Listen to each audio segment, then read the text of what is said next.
Number के lecture में 50 page पर 891 का प्राप्त क्लास कहा चला है तकदीर जगा कर आई।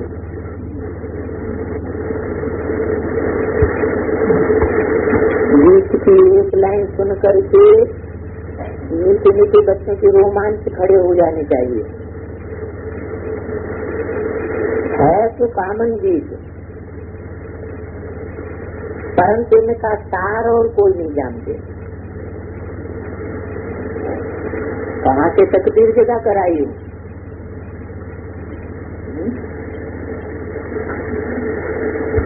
पूर्व जन्मों की करनी से ही तकदीर जगा कर आई हूँ। इसलिए कहा जाता है बनी बनाई बन रही अब कुछ बननी ना। संसार तो वैसा ही होगा जैसे हमने कर्म किए हैं। तो बच्चों को बाप मिला है, खुश होना चाहिए कि मैं पूर्व जन्मों से ही तकदीर जगा कर आई हूँ। बाप यहाँ करके हर चीज से शास्त्र का अर्थ समझाते हैं। मीठे मीठे बच्चे ये भी जानते हैं कि कलयुग में सबकी तकदीर सोई हुई, सती में तकदीर जगी ही रहती। कोई सोई हुई तकदीर को जगाने वाला और मत देने वाला अथवा तकदीर बनाने वाला एक ही बात है। फिर बच्चों की तकदीर जगाते हैं, जैसे बच्चे पैदा होते हैं और तकदीर जग जाती है। बच्चा जन्म और उनको ये पता चल जाता है कि हम वारिस बहु ये बेहद की बात है।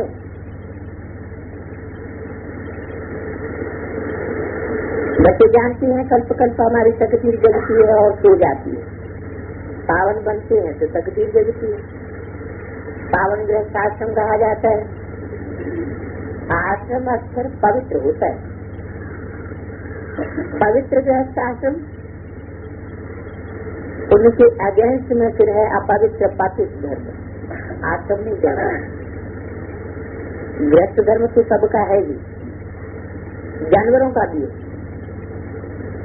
बच्चे तो सब पैदा करते हैं, जानवरों को भी कहेंगे गृहस्थ धर्म में है। अब बच्चे जानते हैं हम स्वर्ग में पवित्र गृहस्थ आश्रम में थे, दिव्य देवताएं थे, उनकी महिमा गाते हैं। सर्वगुण संपन्न 16 कला संपूर्ण संपूर्ण अहिंसक मर्यादा पुरुषोत्तम, ये खुद भी गाते थे। अभी समझते हो मनुष्य से देवता फिर से बन रहे हैं। देवी देवताओं का धर्म है। तो ब्रह्मा विष्णु शंकर को भी देवता कहते हैं। ब्रह्मा देवता नमः, विष्णु देवता नमः। शिव के लिए कहेंगे शिव परमात्मा। तो फर्क हो गया ना। शिव और शंकर को एक नहीं कह सकते। पत्थर बुद्धि से अभी तो पारस बुद्धि बन रहे हैं। देवताओं को तो पत्थर बुद्धि नहीं कहेंगे। तो ड्रामा प्लान अनुसार रावण राज्य होने से उनकी भी सीढ़ी उतरनी शुरू होती है। पारस बुद्धि से पत्थर बुद्धि बनना ही है। सबसे बुद्धिमान बनाने वाला तो एक ही बात है। तुमको पारस बुद्धि बनाते हैं, तुम यहाँ आते हो पारस बुद्धि बनने के लिए। पारसनाथ के भी मंदिर, वहाँ मेला लगता है, परंतु किसी को पता नहीं है कि पारसनाथ कौन है। वास्तव में पारस बनाने वाला तो बात ही है।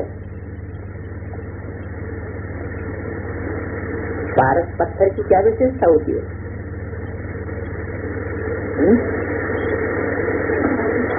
रहते उसको छूने से सोना बन जाता है। अब कोई ऐसा पत्थर नहीं होता है जिसके छूने मात्र कोई सोना बन जाए। ये तो चैतन्य आत्मा की बात है कि कोई चैतन्य आत्मा है, पुरुषार्थ करते करते ऐसी श्रेष्ठ बन जाती है उसके संग के रंग से सब आत्मा सत्य की श्रेष्ठ से उसको पकड़ लेती है। तो उसको भी पारस बनाने वाला बाप है, सुप्रीम सोल।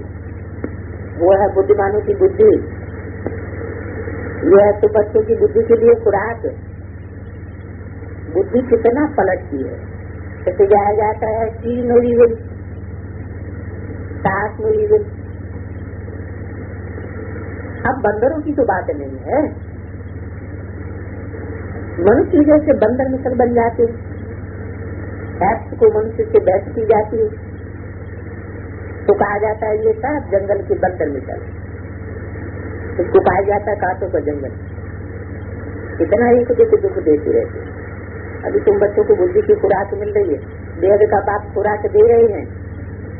ये है पढ़ाई, इसको ज्ञान अमृत भी कहते हैं। अमृत क्यों कहते हैं? क्योंकि हम बच्चों को ये खुराक मिल रही है मंथन करने के लिए। अमृत को मंथन करने से निकलता है, तो ये जल आदि नहीं है। पानी को मंथन करने से कुछ निकलेगा नहीं। आजकल सब चीज को अमृत कह देते, गंगा जल को भी अमृत कह देते। देवताओं के पैर धो करके पीते हैं, पानी रखते हैं, उनको भी अमृत कह देते। अंचली समझ लेते, अंचली जो देते हैं उसको ऐसे नहीं कहेंगे कि ये पतितों को पावन बनाने वाला। गंगा जल के लिए कहते हैं पतित पावन ही है। कहते भी है मनुष्य मरे तो गंगा जल मुख में हो। दिखाते हैं अर्जुन ने बाण मारा, फिर अमृत जल पिलाया। अब बाण मारने से गंगा निकलती है क्या? ये तो ज्ञान का बाण है। तुम बच्चों ने कोई बाण आदि नहीं चलाए। एक गांव है जहाँ बाणों से लड़ाई करते, वहाँ के राजा को ईश्वर का अवतार कहते हैं। बाप कहते हैं ये सब बच्ची मार के गुरु हैं। सच्चा सच्चा सतगुरु तो एक ही है, सर्वथा सदगति दाता एक, जो सबको साथ ले जाता है। बाप के सिवाय वापस तो कोई ले ही नहीं जा सकता। ब्रह्म में लीन हो जाने की भी बात नहीं है। तो शास्त्रों में ये बात आई कहाँ से? शास्त्रों में तो सारी बातें इस समय संगम की यादगार हैं। ब्रह्म तो परमात्मा और आत्माओं के रहने का स्थान है। जैसे ब्रह्म रहने का स्थान है, वैसे ब्रह्मा भी आत्मा और परमात्मा के रहने का स्थान हुआ। ब्रह्मा का बुद्धि ऋषिकेश, तो ब्रह्मा के संकल्प से ब्रह्मा में ही सुप्रीम सोल प्रवेश करता है।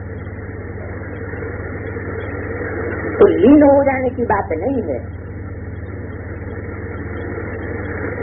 हाँ, उस ब्रह्मा की जो गोद में गए हैं वो स्मृति से उसमें लीन हो जाना चाहते हैं, परंतु लीन तो नहीं हो सकते। ये तो नाटक बना हुआ है। एक आत्मा का पाठ नहीं मिल सकता दूसरी आत्मा से।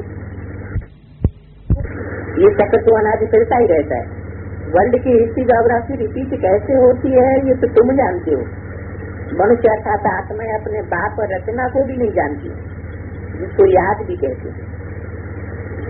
वो गॉड फादर है। आदि के बाप को कभी गॉड फादर नहीं कहेंगे। गॉड फादर बहुत अदब से कहते हैं। उनके लिए ही कहते हैं वो पतित पावन है, दुख हरता है, सुख करता है। एक तरफ कहते हैं वो दुख हरता सुख करता है, और फिर कोई दुख देता है या दुख होता है, बच्चा आगे मर जाता है तो कह देते हैं ईश्वर ही दुख देता है सुख देता है। ईश्वर ने हमारा बच्चा ले लिया, ये क्या किया? फिर ईश्वर को गालियां देने लग पड़ते। कहते भी हैं ईश्वर ने बच्चा दिया है, फिर अगर उसने वापस ले लिया तो तुम रोते क्यों हो? है कहाँ की बात? इन बातों का भी फाउंडेशन कहाँ पड़ता है? ब्राह्मणों की संगमी की दुनिया में। यहाँ कौन से बच्चे पैदा होते हैं? यहाँ रूहानियत के ब्राह्मण बच्चे ब्राह्मणों की दुनिया में पैदा होते हैं। तो परमात्मा बाप ने वो बच्चे पैदा किए और परमात्मा बाप ही अगर ले लेता है तो रोने की दरकार है क्या? आत्मा को अपने हिसाब किताब अनुसार जाकर के पार्ट बजाना। हिसाब किताब पूरा हुआ तो वो दूसरी जगह जाके पार्ट बजाएगी। ज्ञान न होने के कारण मनुष्य कितना रोते हैं, हाय तोबा मचाए देते, जैसे पागल हो जाते हैं। यहाँ तो बाप समझाते हैं अम्मा मरे तो भी हलवा खाना, और बाप मरे तो भी हलवा खाना, लट्टू हुआ होना। हमारा तो एक ही जीवन का बात है, उसके मरने की तो बात ही नहीं। एक ही बाप दूसरा में कोई ऐसी अवस्था बच्चों की होनी चाहिए। मोहजित राजा की कथा भी सुनी है ना, सतयुग में तो कब दुख की बात होती नहीं। शास्त्रों में मोहजित राजा की कथा किस टाइम की बताइए। ऐसे सतयुग में राजा हरिश्चंद्र मोहजित था। अब सतयुग में तो दुख होता नहीं है, न कभी वहाँ अकाली मृत्यु होती है, तो बातें कहाँ की हैं? ये सारी संगम युग की बातें हैं, ब्राह्मणों की दुनिया की। बच्चे जानते हैं हम काल पर जीत पाते हैं। बाप को महाकाल भी कहते हैं, कालों का काल महाकाल, जिसको कोई काल खा नहीं सकता। तुमको काल पर जीत पानी है, अर्थात काल कब तुमको खाता ही नहीं। काल न आत्मा को और न शरीर को खा सकता है। आत्मा एक शरीर को दूसरा लेती है, उसको कहते हैं काल खा गया। बाकी काल कोई चीज नहीं है। मनुष्य महिमा गाते रहते हैं, समझते कुछ भी नहीं। गाते हैं अच्युतम केशवम राम नारायणम, सारे ही देवताओं के नाम एक ही श्लोक में इकट्ठे कर दिए। कृष्ण दामोदरम वासुदेवम हरे, श्रीधरम माधवम गोपिका वल्लभम, जानकी नायकम रामचंद्रम भजे। अब बाप समझाते हैं ये 5 विकार तुम्हारी बुद्धि को कितना खराब कर देते हैं। सबको मिला करके एक कर दिया। अच्युत मन अच्युत, चित्त माने जो नीचे गिरे, अच्युत माने जो कभी नीचे न गिरे, कभी पतित न बने। वो कौन? एक शिव निराकार ज्योति बिंदु बल साकार में आता है, तो भी उसकी स्टेज कभी नीचे नहीं गिर सकती। और केशवम स माना ब्रह्मा ईश, ईश माने स्वामी, शासन करने वाला, ब्रह्मा को भी शासित करने वाला। जैसे मुरलियों में ऐसे ऐसे बच्चे थे जो मम्मा बाबा को भी डायरेक्शन देते थे, तो उनको कहेंगे केशवम। बाप समझाते हैं इन श्लोकों का सही अर्थ कि कैसे अच्युतम केशवम राम और नारायण सब मिलाकर के एक कैसे हो गए। सुप्रीम से बाप जब संगम युग में बाप के रूप में परमात्मा पाठ बजा के प्रत्यक्ष होते हैं संसार के बीच में, तो जिस स्वरूप से प्रत्यक्ष होते हैं वो स्वरूप में ब्रह्मा की सोल भी है, शिव की सोल समाई हुई है और राम की सोल भी उसी में समाई हुई है। इसलिए सब देवताओं को मिला करके एक श्लोक में इकट्ठा कर दिया। बड़े ऋषि मुनि आदि सबकी बुद्धि काम नहीं करती है। शिवोहम कहना अथवा अपने को ईश्वर कहलाना, ये तो महापाप हो गया। बाप आते वही सर्व का सदगति जाता है। इस समय ज्ञान मार्ग है नहीं, तो जरूर भक्ति मार्ग की महिमा होगी। कितने मनुष्य बद्रीनाथ आदि पर जाते हैं, आज 2 लाख गए, 4 लाख गए, बड़े बड़े ऑफिसर जाते हैं तीर्थ करने, तुम तो नहीं जाते। तो हुआ कहेंगे ये तो नास्तिक है, क्योंकि भक्ति नहीं करते। तुम फिर कहेंगे कि जो भगवान को नहीं जानते वो नास्तिक है। नास्तिक और आस्तिक, आस्तिक माना जिनकी आस्था होती है किसके ऊपर? पत्थरों के ऊपर आस्था हो जाए वो तो अंधश्रद्धा हो गई। हाँ, भगवान को जान करके मान करके फिर उसके ऊपर आस्था रखना, वो हुआ सच्चा आस्तिक। जाना ही नहीं अंधश्रद्धावश ऐसे ही पत्थर फेंककर भीतर को भगवान समझ लिया, पत्थर बुद्धियों को भगवान समझ लिया। उनको आस्तिक कहेंगे, वो आस्था नहीं है, श्रद्धा विश्वास नहीं है, अंधश्रद्धा है। बाप को तो कोई भी नहीं जानते, इसलिए इनको आर्पण की दुनिया कहा जाता है। जो बाप को नहीं जानते तो क्या हुए? आर्पण हुए, यतीम हुए, उनका कोई धनी डोरी नहीं है। कितना आपस में लड़ते झगड़ते रहते। ये सारी दुनिया बाबा का घर है ना। बाप सारी दुनिया के बच्चों को पति से पावन बनाने आते हैं। आधा कल्प बरोबर पावन दुनिया थी। गाते भी है राम राजा राम प्रजा राम साहूकार, ये नगरी बसे दाता धर्म का उपकार। तो जहाँ राम का राज्य होगा वहाँ अधर्म कैसे होगा? कोई रावण कैसे सीता को चुरा सकता है? कैसे भी है वहाँ शेर बकरी कच्चे जल पीते।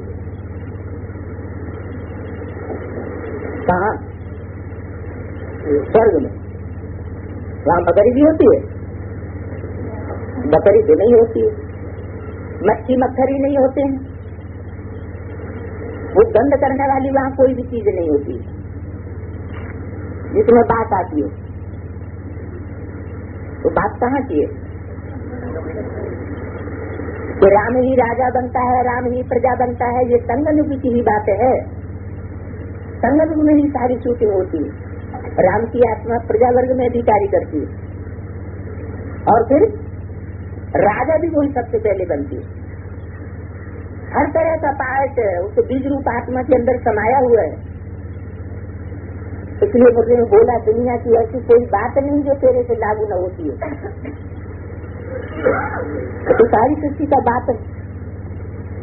अच्छे में भी बात है तो बुरे में भी बात है।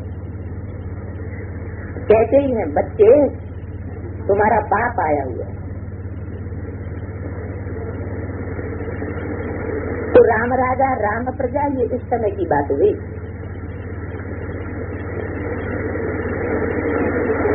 शेर और बकरी कोई सत्युग त्रेता की बात नहीं। शेर जैसी पार्ट बजाने वाली आत्मा और बकरी की तरह पार्ट बजाने वाली आत्मा वो भी यहाँ संगम युग में है। जैसे त्रिमूर्ति के चित्र के लिए बोला है। त्रिमूर्ति के चित्र में उन्होंने तो 3 शेर दिखाई दिए अशोक की लाट में। वास्तव में वो 3 शेर नहीं है, एक बकरी है, एक घोड़ा है, एक शेर है। मनरूपी घोड़ा कहा जाता है और शेर कहा जाता है संसार रूपी जंगल में दहाड़ मारने वाला। और बकरी उसे कहा जाता है कि जो भी आए खूंखार उसकी गर्दन पकड़े और कंट्रोल कर ले। जो कंट्रोल कर ले उसी के अंदर में हो जाए। तो वास्तव में बाबा ने ये जो बोला हुआ है पूरी ब्राह्मणों की संगम की दुनिया की बात है। राम की आत्मा है जैसे शेर, वो किसी के कंट्रोल में नहीं आती। कोई मनुष्य मात्र उसको कंट्रोल नहीं कर सकता। राम एक है और सीताएं अनेक है। तुम सब हो सीताएं। और ब्रह्मा के संकल्पों से सृष्टि रची जाती है। तो संकल्प तो मन ही करता है, तो वो मन रूपी घोड़ा हुआ। और वैष्णो देवी का पार्ट बजाने वाली आत्मा वो हुई अव्वल नंबर सीता। यहाँ भी रहेगी, कंट्रोल में रहेगी। कंट्रोल से बाहर जाने की बात नहीं। तो सत्युग त्रेता की बातें नहीं है। शेर बकरी कच्चे जल पीते थे, समझते नहीं है। बाहर वाले तो ऐसी बातें सुनकर के हंसते हैं, बात आकर के ज्ञान देते हैं ये पतित दुनिया है। अभी प्रेरणा से पतितों को पावन बनाएंगे क्या ऊपर बैठ करके?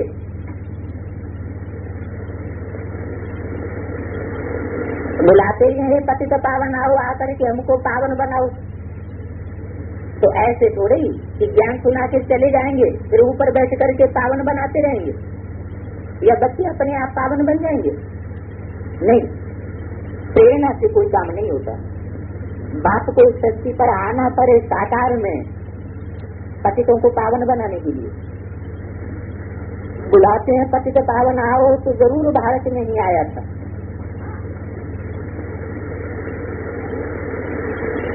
ऐसे नहीं कोई सूक्ष्म वतन में आया और साकार सृष्टि को पावन बनाई दिया।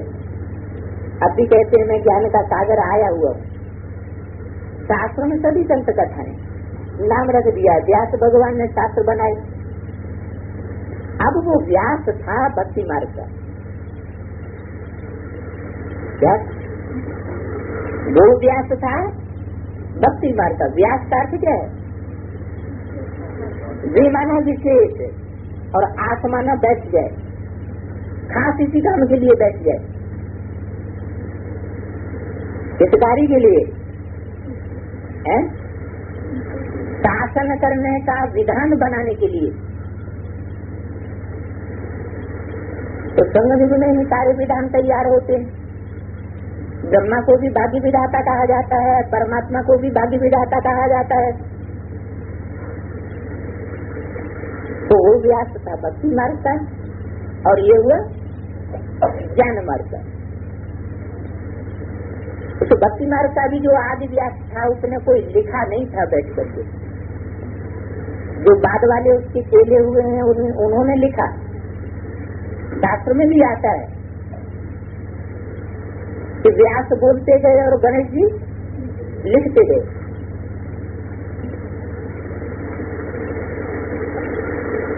तो ये व्यास देव उनके बच्चे सुखदेव, तुम अभी सुख के देवता बनते हो।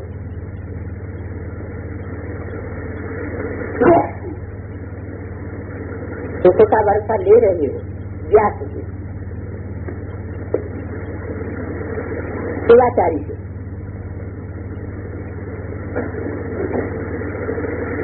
व्यास के बच्चे तुम हो, परंतु मनुष्य मुझ न जाए इसीलिए कहा जाता है शिव के बच्चे। व्यास के बच्चे बताई दिए, उनका असुर नाम शिव है। किनका? जो ज्ञान मार्ग का व्यास है उनका असुर नाम शिव है।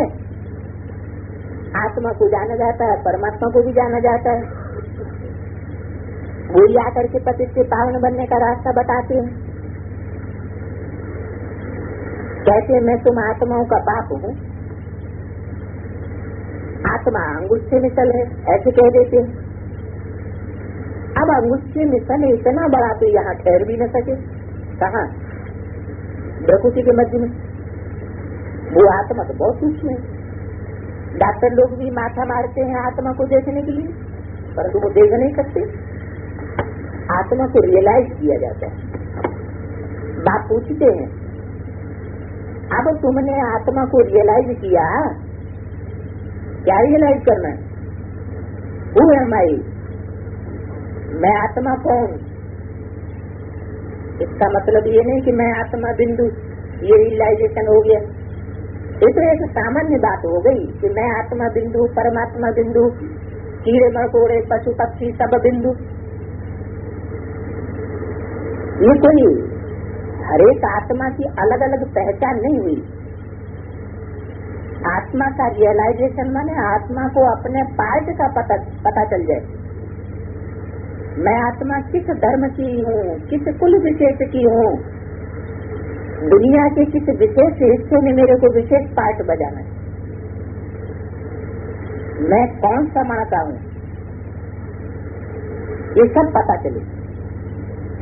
84 जन्मों में मुझे आत्मा ने कहाँ कहाँ कैसे कैसे क्या क्या पार्ट बजाया, ये मनन चिंतन मंथन से आत्मा को पता चलने लगे। तो कहेंगे कि रियलाइज किया।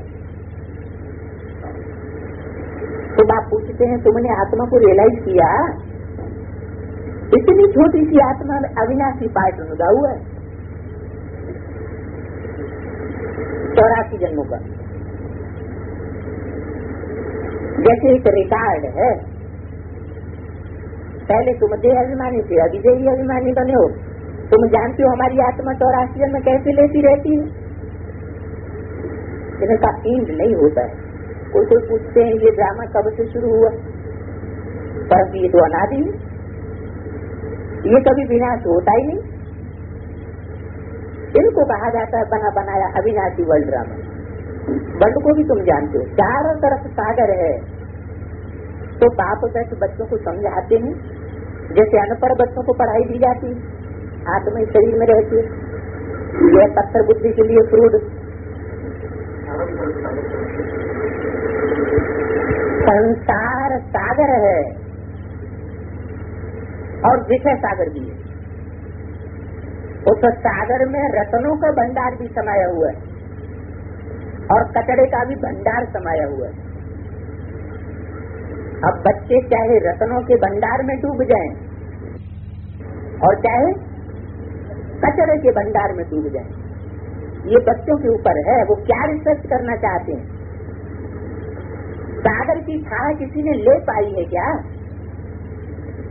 दो चीजें हैं जिनका अंत नहीं पाया जा सकता, एक सागर का और दूसरा आकाश का। आकाश भी चारों तरफ से है और सागर भी चारों तरफ से है। सागर में सारी पृथ्वी समाई हुई है, सारे जीव जंतु जैसे समाये हुए हैं, आकाश में भी सारे समाये हुए हैं। तो बात है ज्ञान सागर। उस ज्ञान सागर में जो आज तुंडे तुंडे मत भिन्ना, सबके अलग अलग मत हैं, उस ज्ञान के सागर में वो सब अलग अलग मत समाये जाएंगे। इसलिए बोला कि चारों ओर सागर ही सागर है। तो तुम्हारी बुद्धि को समझ मिली है। तुम बच्चों के लिए ही बाबा ने चित्र बनवाए, त्रिमूर्ति ब्रह्मा विष्णु शंकर। अब ब्रह्मा को त्रिमूर्ति क्यों कहते हैं?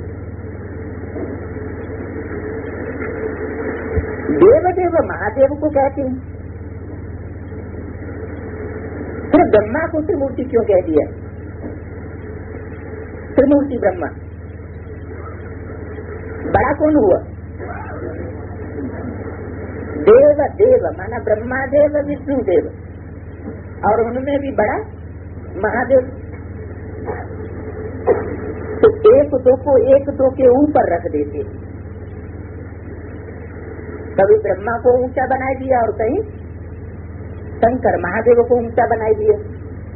अर्थ कुछ भी नहीं जानते। अर्थ क्या हुआ? अब ब्रह्मा त्रिमूर्ति कैसे हो सकता? जबकि ब्रह्मा को प्रजापिता कहा जाता है। तो सूक्ष्म वतन में वो देवता कैसे हो सकता है?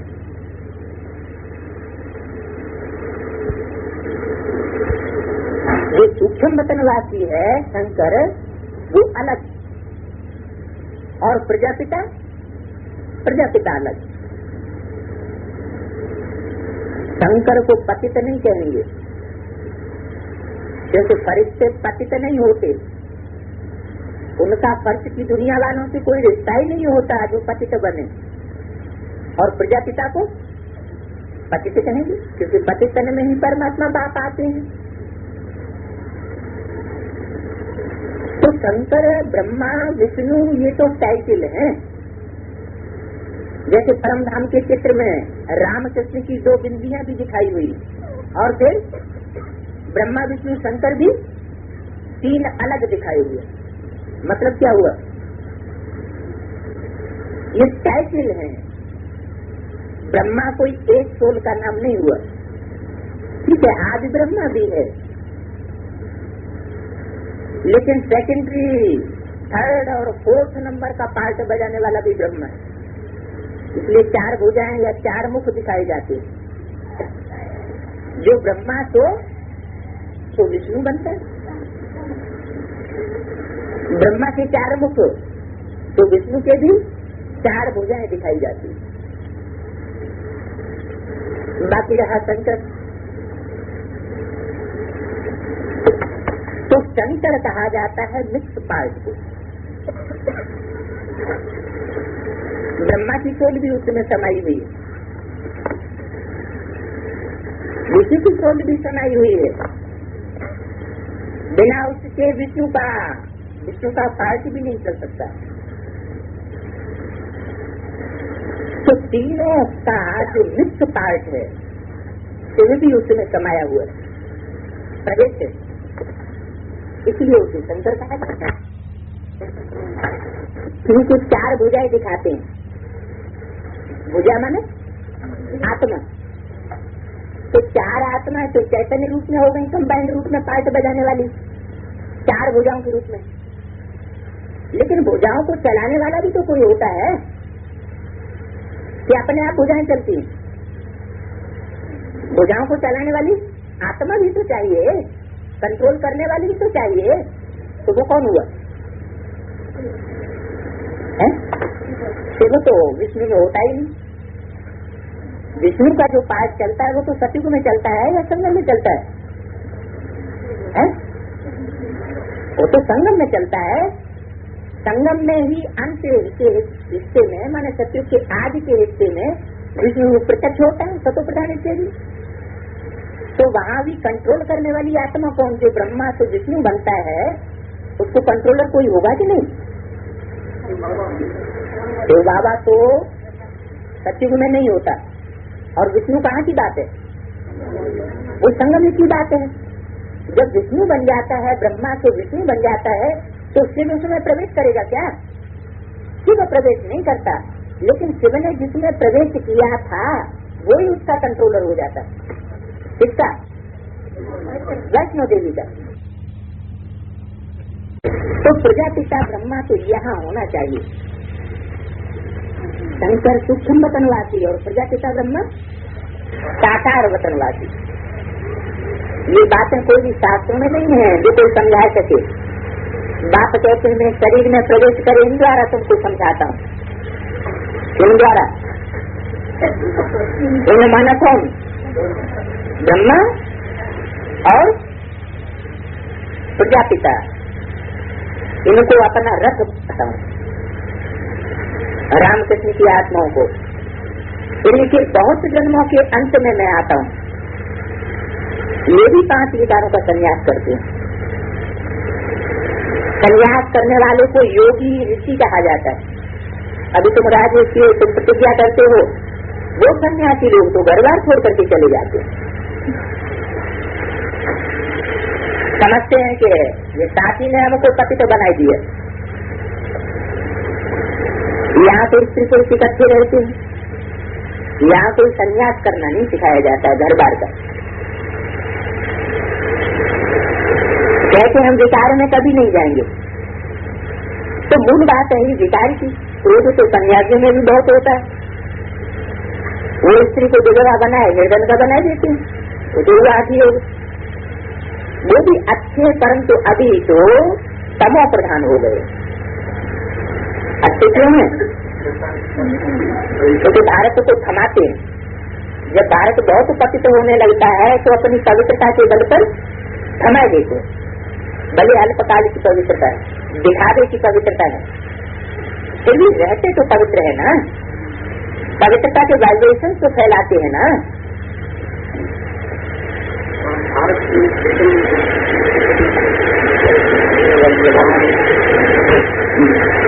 अर्थ तो हद में और बेहद में दोनों नहीं लगते हैं।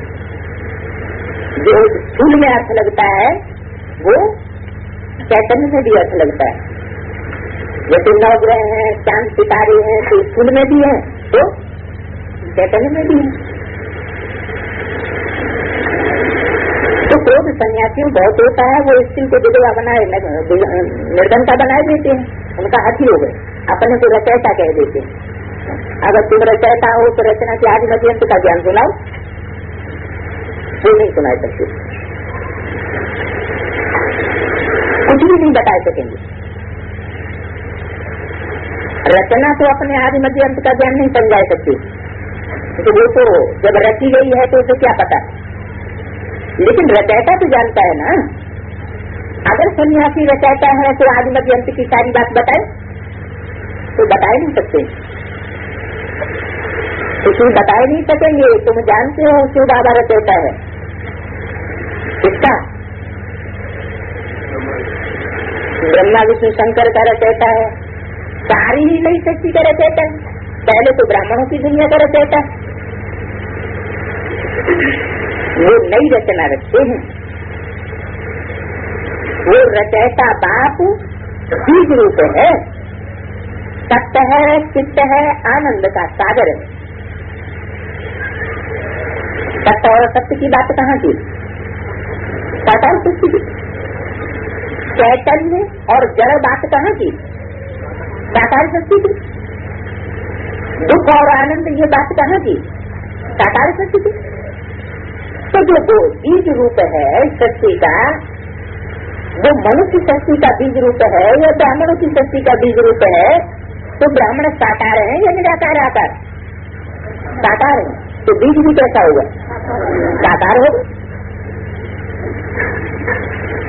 स्थापना पालना विनाश कैसे करते हैं ये बाप ही जानते हैं। इन बातों को मनुष्य नहीं जानते। हद से कह देते हैं तुम ब्रह्मा कुमारियों से दुनिया का विनाश करेंगे। अच्छा, तो तेरे मुख में गुलाब कहते हैं ये तो विनाश के लिए निमित्त बनी हुई है। कौन? तथा कथित ब्राह्मण और ब्राह्मणियां नहीं, यह ब्रह्मा कुमार कुमारियां जो असल में है। कहते हैं न ये शास्त्रों को मानती है, न भक्ति को मानती है, न किसी गुरु को मानती है, सिर्फ अपने दादा को मानती है। भगवान को खुद कहते हैं ये पतित मेरी है, मैंने इनमें प्रवेश किया है। पतित दुनिया में पावन तो कोई नहीं होता, और पावन दुनिया में कोई पतित नहीं होता। मनुष्य न समझने के कारण जो आता है तो बोलते रहते। अच्छा, दूसरे के किसी लिए बच्चों प्रति माता पिता बाप दादा का याद कर गुड मॉर्निंग रूहानी बात की रूहानी बच्चों।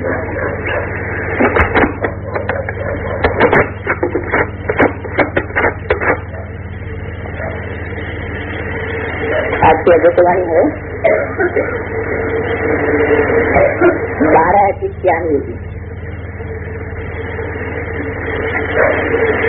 36 नंबर के रजिस्टर में 83 पेज ये रिवाइज हुई है 24/7/70 को, नहीं 24/7/70 की अध्यक्षवाणी है और 12/8/91 को रिवाइज हुई।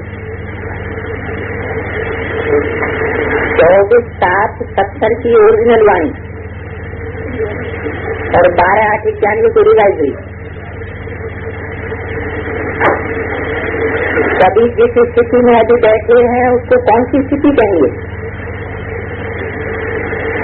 व्यक्त में अव्यक्त स्थिति है। बाप दादा से मुलाकात करते समय बिंदु की स्थिति में स्थित रह सकते हो। बिंदु की स्थिति विशेष किस समय बनती है? जब एकांत में बैठते हो तब, या चलते फिरते भी हो सकती है। अंतिम पुरुषार्थ याद का ही है, इसलिए याद की स्टेज व अनुभव को भी बुद्धि में स्पष्ट समझना आवश्यक है। बिंदु रूप की स्थिति क्या है और अव्यक्त स्थिति क्या है, दोनों का अनुभव क्या क्या है? क्योंकि नाम तो कहते हैं तो जरूर दोनों के अनुभव में भी अंतर होगा। चलते फिरते बिंदु रूप की स्थिति इस समय कम भी नहीं, लेकिन ना के बराबर ही कहेंगे। इसका अभ्यास करना चाहिए। बीच बीच में 1-2 मिनट भी निकाल करके इस बिंदु रूप की प्रैक्टिस करनी चाहिए। जैसे जब कोई ऐसा दिन होता है तो सारे चलते फिरते हुए ट्रैफिक को रोक करके 3 मिनट साइलेंस की प्रैक्टिस कराते। सारे चलते हुए कार्य को स्टॉप कर लेते। आप भी कोई कार्य करते हो व बात करते हो तो बीच बीच में संकल्पों की ट्रैफिक को स्टॉप करना चाहिए। 1 मिनट के लिए भी मन के संकल्पों को, चाहे शरीर द्वारा चलते हुए कर्म को भी बीच बीच में रोक करके ये प्रैक्टिस करनी चाहिए। अगर ये प्रैक्टिस नहीं करेंगे तो बिल्कुल उसकी पावरफुल स्टेज कैसे बना सकेंगे और कब ला सकेंगे। इसलिए अभ्यास करना आवश्यक है। बीच बीच में प्रैक्टिकल में करते रहेंगे तो जो आज ये बिंदु रूप की स्थिति मुश्किल लगती है वो ऐसे सरल हो जाएगी जैसे अभी मेजॉरिटी की अव्यक्त स्थिति सहज लगती है। पहले जब अभ्यास शुरू किया था तो व्यक्त में अव्यक्त स्थिति रहना भी मुश्किल लगता था और अभी अव्यक्त स्थिति में रहकर के कार्य करना जैसे सरल होता जा रहा है। तो वैसे ही ये बिंदु रूप की स्थिति भी सहज हो जाएगी। अभी महारथियों को ये प्रैक्टिस करनी चाहिए। परिचय रूप की स्थिति अर्थात अव्यक्त स्थिति जिसकी सदा काल रहेगी वो बिंदु रूप में भी सहज स्थित हो सकेगा। अगर अव्यक्त स्थिति में नहीं है तो बिंदु रूप में भी स्थित होना मुश्किल लगता है। इसलिए अभी इसका भी अभ्यास करें। शुरू में अव्यक्त स्थिति का अभ्यास करने के लिए कितना एकांत में बैठे अपना व्यक्तिगत पुरुषार्थ करते थे, वैसे ही तो फाइनल स्टेज का भी पुरुषार्थ बीच बीच में समय निकाल करके करना चाहिए। यह है फाइनल स्थिति की स्थिति। इस स्थिति को पहुंचने के लिए एक बात का विशेष ध्यान रखना पड़ेगा। आजकल की गवर्नमेंट कौन सी स्कीम बनाती है,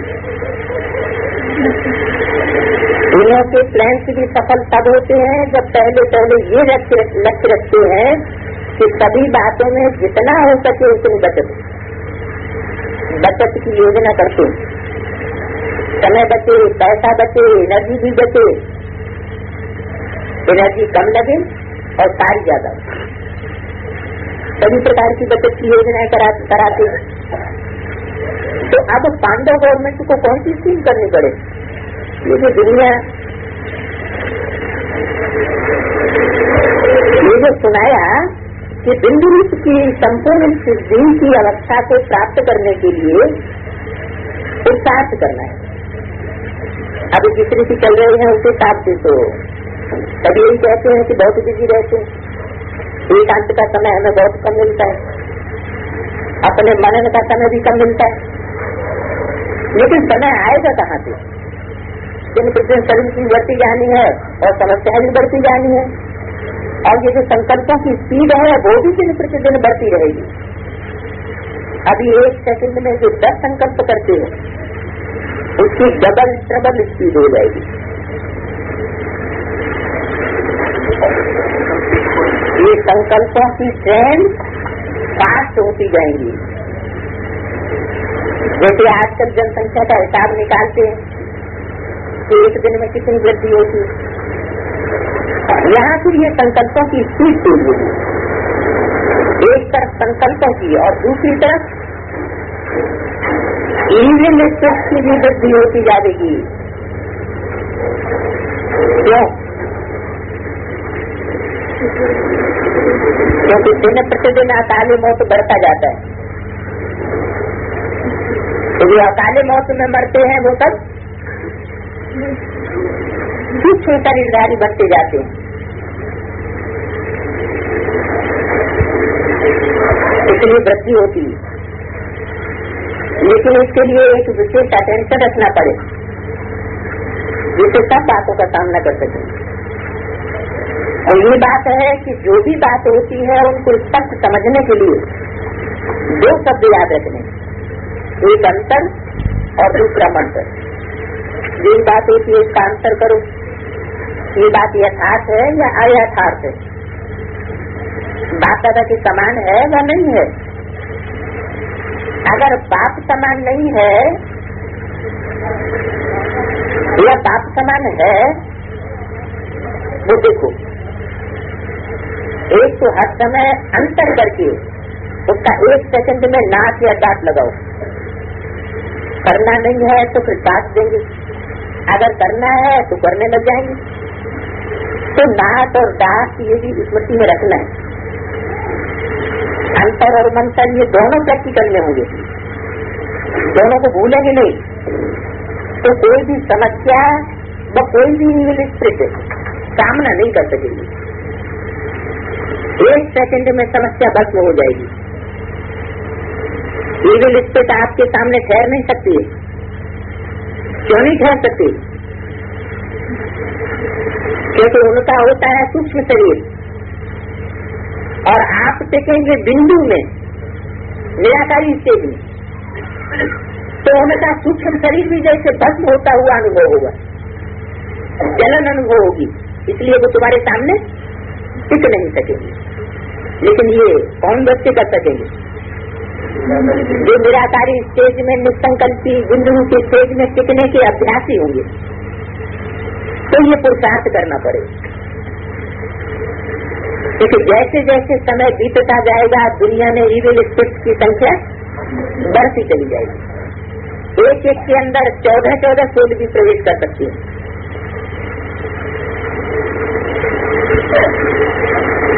तो उनका सामना करने के लिए बीज रूप स्टेज बहुत आवश्यक है।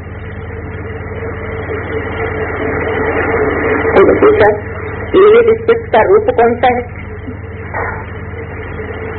उनका स्पष्ट रूप है किन्हीं आत्माओं में प्रवेश होना। लेकिन इविल स्पिरिट्स का कुछ गुप्त रूप भी होता है। चलते चलते कोई में विशेष कोई न कोई बुरा संस्कार बिल्कुल प्रभावशाली रूप से देखने में आएगा। जो बुरा संस्कार स्वभाव पहले नहीं देखने में आता था, उसका इफेक्ट क्या होगा? हाँ, कि उनका दिमाग अभी अभी एक बात और अभी अभी दूसरी बात पैदा कर देगा। वो भी फोर्स से कहेंगे। उनकी स्थिति भी एक ठिकाने टिकी हुई नहीं होगी। वो अपने को भी परेशान करते हैं और दूसरों को भी परेशान करेंगे। स्पष्ट रूप में जो इविल स्पिरिट आती है उसको परख करके और उससे किनारा करना सहज होता है। लेकिन आप लोगों के सामने स्पष्ट रूप में कमाई गुप्त रूप में बहुत आएंगे। इसको आप लोग साधारण शब्दों में कहते तो पता नहीं, इनका दिमाग कुछ पागल सा लगता है। लेकिन उस समय उसमें ये इविल अर्थात बुरे संस्कारों का फोर्स इतना होता है जो इविल स्पिरिट के समान ही होती है। जैसे वो बहुत तंग करते हैं वैसे यह भी बहुत तंग करते हैं। ये बहुत अभी होने वाला है, इसलिए सुनाया कि अभी समय की बचत, संकल्पों की बचत, अपने शक्ति की बचत, ये योजना बना करके बीच बीच में उसे बिंदु रूप की स्थिति को बढ़ाते जाओ। जितना बिंदु रूप की स्थिति होगी उतना कोई भी इविल स्पिरिट या इविल संस्कार का फोर्स आप लोगों पर वार नहीं कर सकेगा और आप लोगों का शक्ति रूप ही उन्हों को मुक्त करेगा। कौन सा शक्ति रूप? निसंकल्प शक्ति, निसंकल्पी रहने की जो शक्ति है, तो ये सर्विस भी करनी है। इविल स्पिरिट को भी मुक्त करना है, क्योंकि अभी अंत के समय का अंत है। तो इविल स्पिरिट व इविल संस्कारों को भी अति में जा करके फिर उन्हों का भी अंत होगा। इतना सारा बाहर निकल करके भस्म हो जाएगा। इसलिए उन्हों का सामना करने के लिए अगर अपनी समस्याओं से ही मुक्त नहीं हुए होंगे तो उन समस्याओं से सामना कैसे कर सकेंगे? इसलिए कहते हैं बचत की स्कीम बनाओ और प्रैक्टिकल में लाओ, तब अपना और सर्व आत्माओं का बचाव कर सकेंगे। सिर्फ भाषण करने या समझाने की सर्विस नहीं है, अभी तो सर्विस का रूप भी बड़ा सूक्ष्म होता जाएगा। इसलिए अपने सूक्ष्म स्वरूप को, स्थिति को बढ़ाओ। ये तभी प्रत्यक्ष होकर के फिर चाहे लोप हो जाएगा। चाहे लोप होने के पहले प्रत्यक्ष हो, फिर चाहे लोप होगा। सर्विस इतनी बढ़नी है जो एक एक को 10 का कार्य करना पड़ेगा। शक्तियों की भुजाएं कितनी दिखाते हैं? भुजाओं का अर्थ है इतनी सर्विस में मददगार बनना। पांडव समझते हैं कि ये तो शक्तियों का ही काम है, ये तो शक्तियों की भुजाएं हैं। लेकिन पांडवों को क्या दिखाया है मालूम है? शक्तियों को भुजाएं दिखाते हैं और पांडवों को लंबा चौड़ा दिखाया। तो ये भी पांडवों का इतना ज्यादा मददगार बनने की निशानी है। लंबा शरीर नहीं होता है, लेकिन बुद्धि लंबी होती है। इन्हों का आगे दौड़ना या शक्तियों को आगे दौड़ाना, शक्तियों को आगे रखना, इन्हों की दौड़ की निशानी है। अच्छा, पांडव सेना का यादगार क्या है? पांडवों के लिए कहते हैं वो शरीर से गल गए, माना देवांग से गल मरे। शक्तियों का गायन नहीं दिखाते हैं, इसका गायन दिखाते हैं। पांडव देवांग से गल मरे। गधीश ऋषि के वाचिक अपनी हड्डी है ईश्वरीय सेवा में दे दी, ऐसा जो यादगार गाया हुआ है वो प्रैक्टिकल में अभी कर रहे हो। देवान को गलाया है कि घड़ी घड़ी देवान आ जाता है कि मैं पुरुष हूँ। शरीर को गलाए देना अर्थात शरीर को गलाना माना शरीर भान को मिटाना। देह अभिमान हिंसक मात्र भी न रह जाए। देह अभिमान क्या चीज है इसका नाम निशान भी न रहे। जैसे शुरू में सहजातियां आती थी, कहती थी ये क्या चीज है, ऐसे ही पांडव सेना की स्थिति ऐसी होनी चाहिए।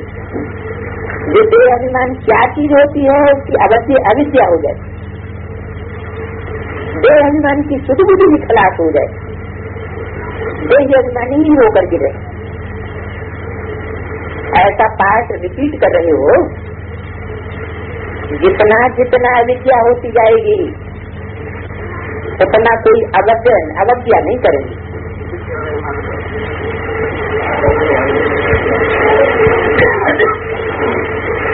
रिपीट कर रहे हो, मैंने पहले भी ये किया था क्या? देह अभिमान को गलाया था और अभी फिर से देह अभिमान को गलाए रहे हो, तो अवज्ञा कब होती है? जब देहभान होता है तो अवज्ञा भी करते, ईश्वरीय आज्ञाओं की अवज्ञा करते।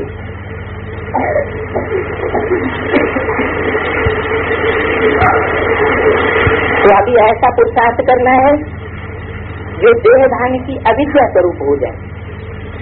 कोई भी आए तो उनको ऐसे लगे जैसे कोई देश में है, कोई बात बोलनी होती है, वो कोई चीज खानी नहीं होती है, परंतु दूसरा खाए तो उन पर आशा ही लगेगा। वैसे आपके पास कोई भी आए तो ऐसा अनुभव करे कि इस दुनिया में व्यक्त भाव में कैसे रहेंगे। ऐसा वायुमंडल पांडव सेना को बनाना है। जब ऐसा वायुमंडल हो जाएगा, अव्यक्त वायुमंडल, तब ही समझेंगे कि व्यक्त वतन अव्यक्त वतन बन गया। व्यक्त वतन समा जाएगा काहे में? अव्यक्त वतन में। माना मनन चिंतन मंथन की दुनिया में व्यक्त देश खलास हो जाएगा। आप लोग अव्यक्त रूप में समा जाएंगे और व्यक्त हमेशा के लिए मिट जाएगा। अच्छा,